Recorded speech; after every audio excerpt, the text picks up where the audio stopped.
No idea if you should try low carb to lose weight or break through a weight loss plateau? I'm going to share with you 3 things that you should know before you try a low carb diet. If you haven't subscribed, hit the subscribe button, the bell to be notified every time I post a new video about nutrition, health, or weight loss. I use these strategies to help my clients lose weight. I have helped countless women and men to lose their weight and keep it off using some of the strategies, and I'm excited to share them with you. You see, low carb or no carb diets might initially lead to weight loss, but they often come with a cost to your overall well-being. One crucial factor affected is serotonin. Number 1, serotonin, also known as 5-HTP, is a neurotransmitter essential for maintaining good health and a healthy body weight. It plays a vital role in breaking down glucose from the foods you eat and improving insulin sensitivity. But it doesn't stop there. Serotonin also regulates your mood, sleep patterns, libido, and even motivation. Is this resonating with you? If so, hit that like button right now.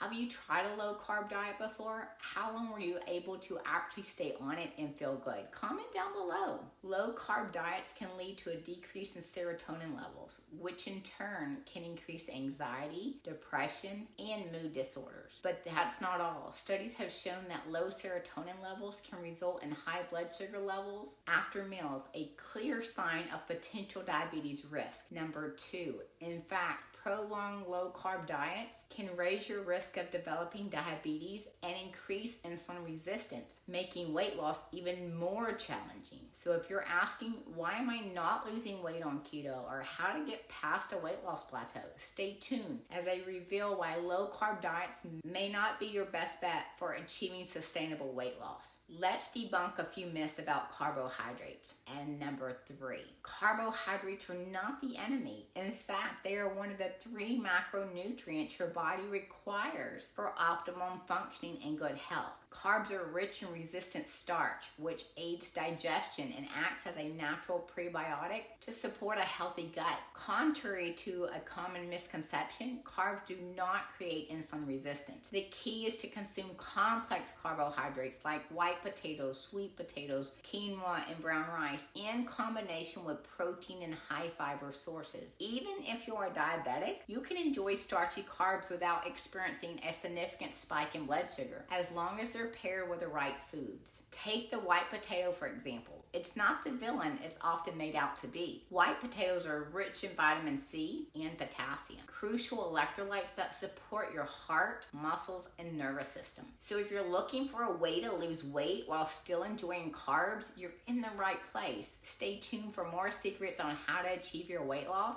goals without sacrificing the foods you love. Ready to break free from the frustration of low-carb diets? If you're struggling to break through that weight plateau or lose weight, I'd love to help. You can find my contact information down below in the description to book a call with me. And be sure to check out this video. You can find the link in the description below.